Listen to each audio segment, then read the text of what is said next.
ban it now. Ang daming iniisip dito ng SGD.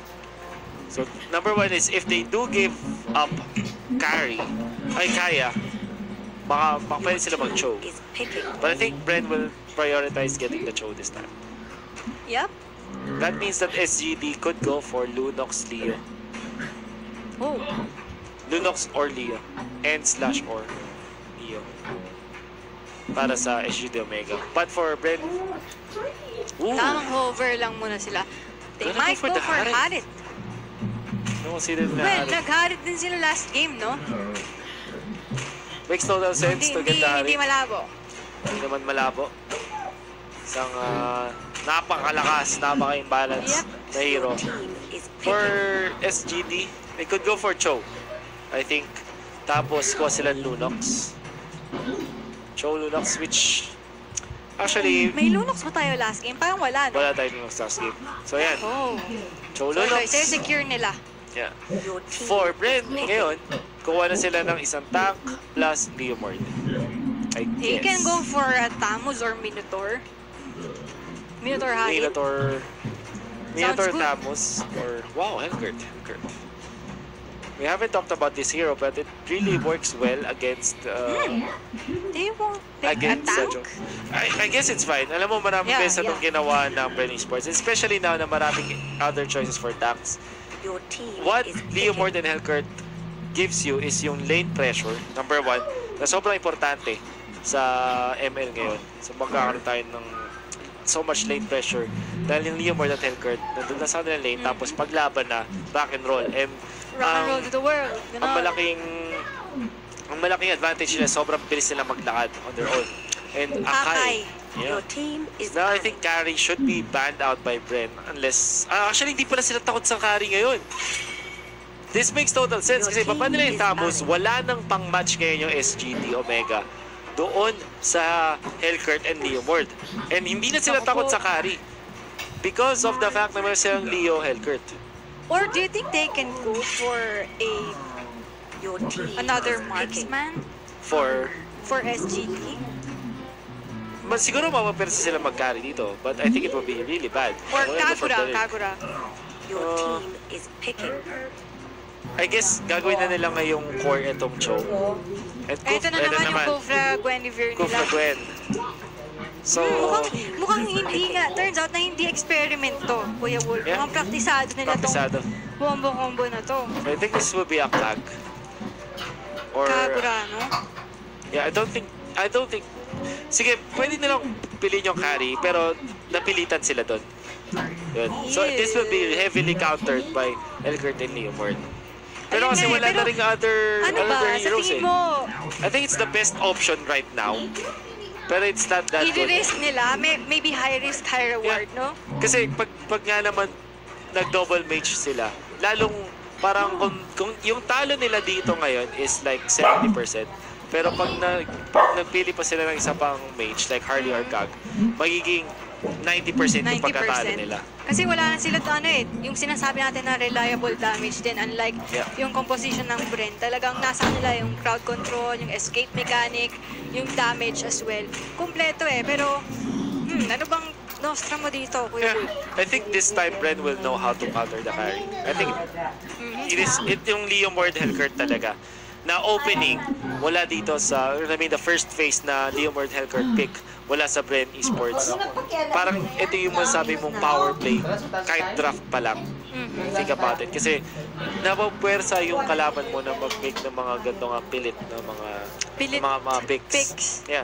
While it's true na kapag napa-late game pa rin, makati pa rin talaga yung carry. Nakakatakot kaharapin ang Helgert at Leomord. Pero kasi ang thing with the Bren Esports din, kaya din nilang mag-snowball early game, early to mid game. And wag natin patagalin pa, this is the last game of the last series for MPL Season 3, Bren Esports versus SGD Omega. On the blue side, Rebo for the Leomord, Coco as the Helgert, Yuji on the Harit, Hayes as the Kufra, and Bane for the Guinevere. SGD Omega naman nasa red side. Next 8er na on the Kai Heat on the Beleric. It's Dale Dalus on the carries. Crowd teasing on the I'm on to the show. Dapat may dapat may konting kilig dun sa pagsabi ng Carl Tizzy. Oo naman, Carl Pero Tizzy. Levi, low on health siya dito, Naku. papasukin siya. DBS Nako, sa dito. face. Yep. That will be an early first blood, less than 1 minute. Ang pangit pa doon, na-comment din ni iba yung kanyang flicker. So, ang hirap bumalik sa lane. And adjustment-wise, SGD Yep. Omega, Naku, na-silence pa dito. Si Lex, Ganda nung- tingnan natin. grabe naman magdakaw si Kuya Lex doon. Tamang 1,000-pounder para makakuha ng last hit doon sa crab. Boy. Siya pa yung nakakuha ng crab coin. Siguro, depende pa rin sa rotations na gagawin ng Bren Esports. Well, kung mapabayaan ulit nila yung carry, mahihirapan sila. Let's see. Bren is putting the Harith up top. Ayaw nila ding isolo si Ribo, I guess. Well, kasi naman, I think this is just a rotation pala. Started out the mid for sure. But they want to give the crab coin kasi sa Harith as much as possible. This also means that Hayes will get an early level 4. So magandang mabilis mag-ultimate din. Magkaroon ng ultimate. While dito naman si Coco, also level 3. So XP-wise, sobrang lamang ang Bren Esports. Yappy. At speaking of early game, talagang makikita mo din yung advantage ng draft nila no? Hindi ganun kadali yung rotations para sa SGD. Definitely not. I think that SGD Omega, they will play this just like the previous, like the game 1. The game 1, yeah. Slowly play, Slowly and but surely. surely. Hindi kailangan magpadali, kailangan mo lang ay mag-farm. And this time, they also have the Lunox. And yun nga, sinabi natin, they have to survive yung mga jump at yung mga ibabato ng Bren Esports and they can actually win the clash na mangyayari. Pero tingnan natin hit with the initiation. Pero medyo kulang sa galaw. Wala sa They will vitamins. go for Way of the Dragon. turtle. Agad-agad. Para maipit dito si Yuji. But Yuji, early game dance will be committed as well. Tingnan natin, as well as Beric's ultimate. He will take down one is a double kill pa. Nandito yung Lunox. So, dealing so much damage. Ribo using the sprint para lang makatakas sa 1-4-3 trade-off para sa SGD. This will give SGD Omega a free turtle buff for the team. Ibigay nila kay Kari. But Hellkurt, nakakuha siya ng isang turret doon sa bottom lane. And that's actually what a Hellkurt do. Yeah, yun naman ang sacrifice mo if you're SGD Omega. Isang turret kasi babahayan lang din naman talaga ni Hellkurt yung lane. Hindi ganun kasi kabilis mag-take down ng turtle ang SGD Omega. Well, they can. It's harder than most compositions. At syempre, sacrifice mo yung Torre. All of that.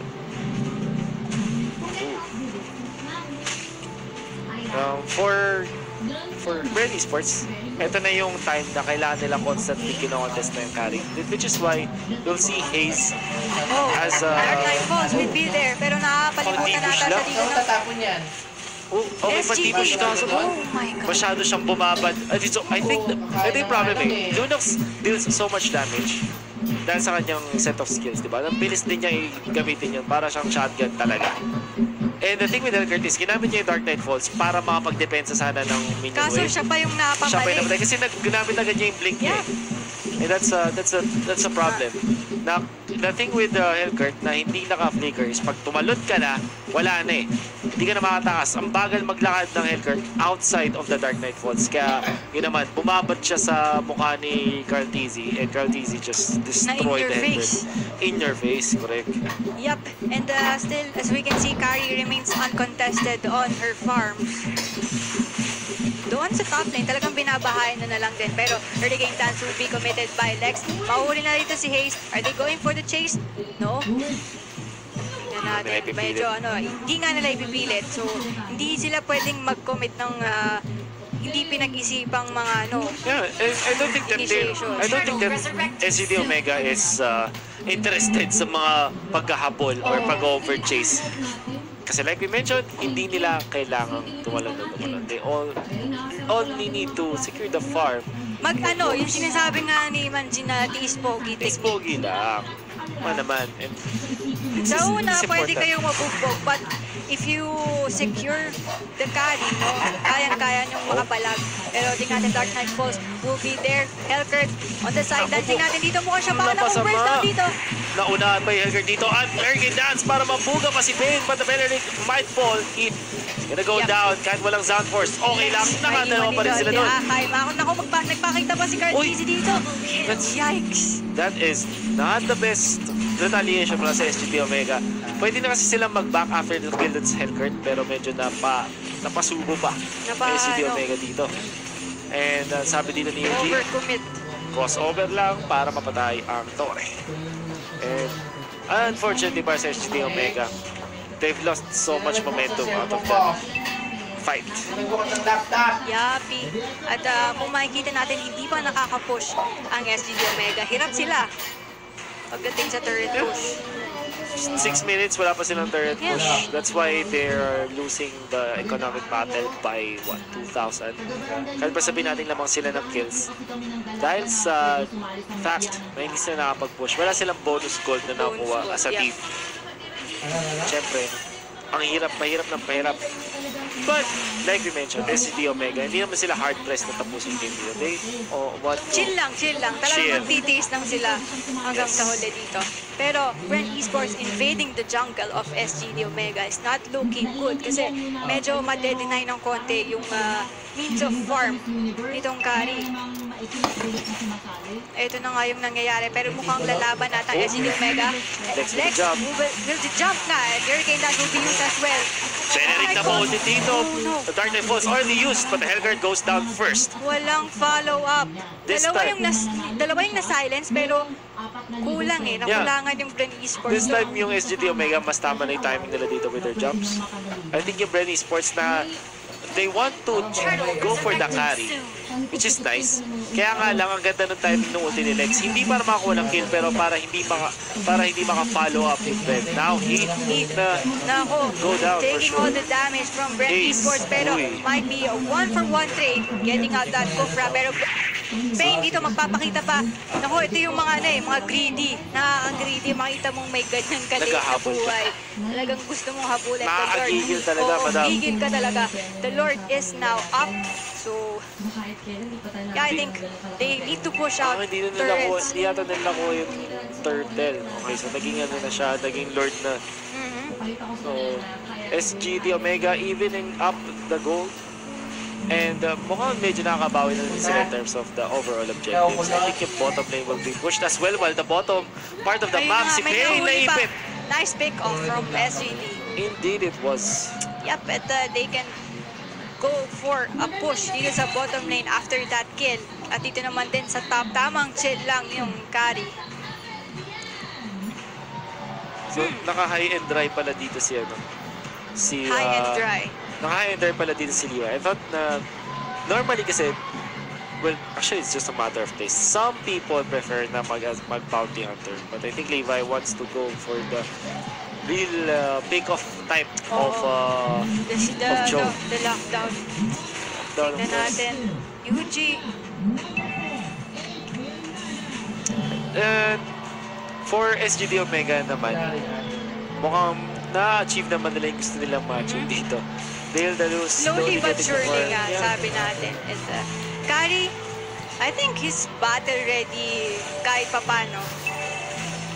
Well, let's see. Fortunately para sa SG Omega, meron silang dalawang Brusco boys, Beleric at Akai, na pwedeng mag-prolong ng fights at may bouncer sila. Pwedeng mag-prolong ng fights at nung game mismo as long as they want to. For Bren Esports, they don't have that kind of luxury. Kasi eventually, maubusan ng firepower yung ating Harit as well as the Hellcurt. Now, Zaman Force activated, but Lex will be using the early game dance just to save himself. Already paid using his ultimate as well. So parang tamang commitment lang na ma-ulti. And I don't like... Naku po, mukhang ida-dive nila si Cho, pero hindi nila ipipilit. Pero Beleric, makikita pa nila dito. This might be a pick-up for Bren Esports. Pero the follow-up damage from SGT Omega, they will take down one. Pero si Hayes mukhang may ipit siya dito. Pero doon sa gilid, si Vivo Oo. Well, while this is happening, a push commences up top where the carry gets it. Si Lex na dito kaso mukhang patay pa rin. Ubus na yung boy na Torre. Nima wants to fight. Unfortunately, he's not the strongest.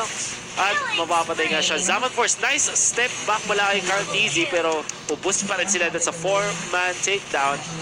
Bren Esports. Parang hindi sulit yun, Kuya Wolf. Hindi talaga sulit. Dapat nag-back na sila. Nag-commit sila doon. Well, si Kari nag-push siya doon sa top pero hindi sulit yun nangyari kasi 4 at isang inhibitor turret.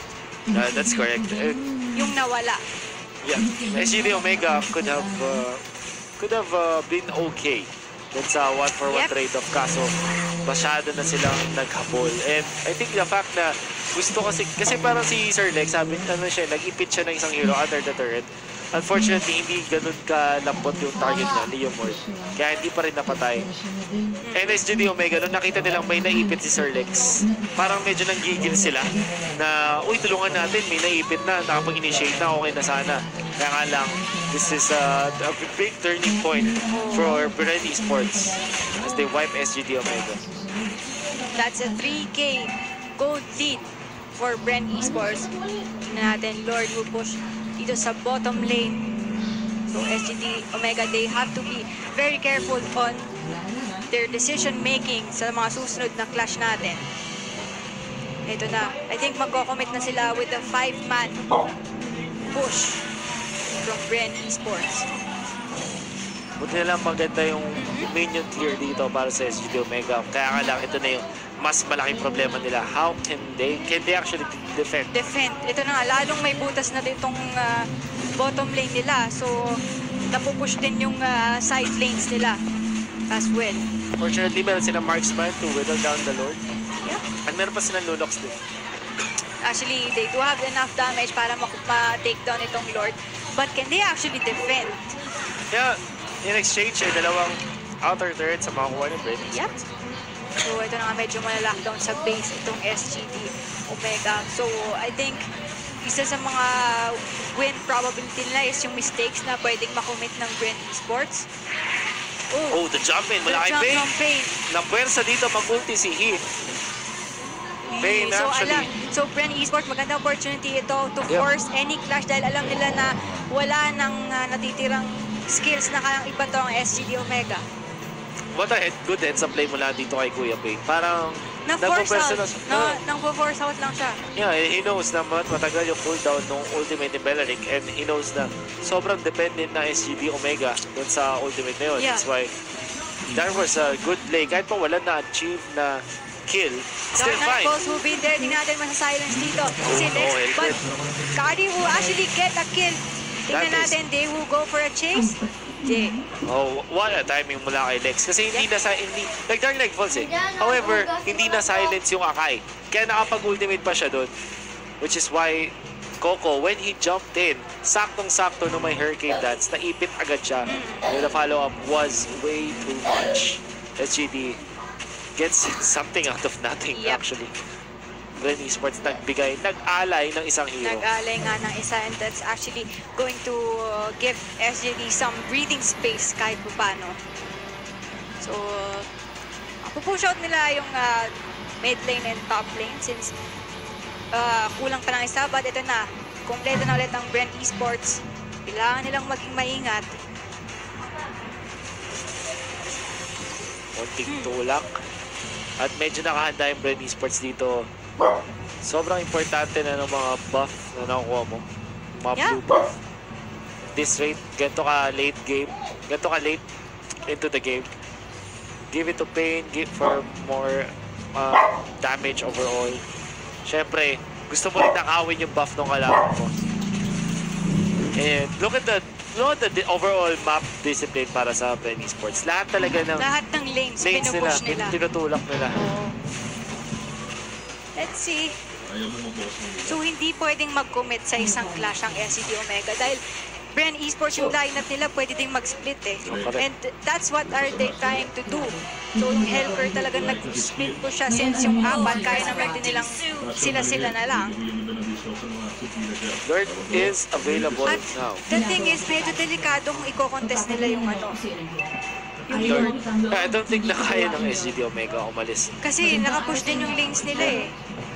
parang malingat lang Pero sila. Wala itatry pa na rin, silang face itatry pa rin dito. yata nila. Yeah.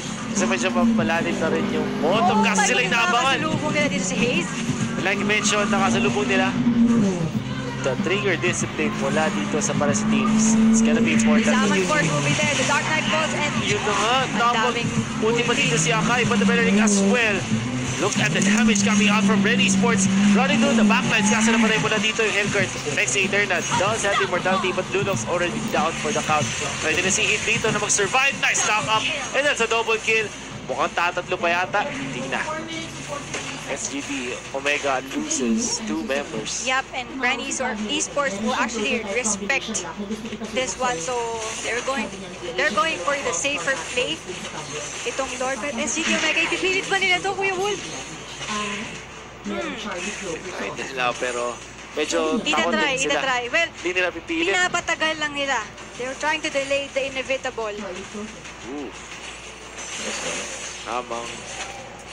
Damang pag-take lang ng Lord dito. It's taking them time.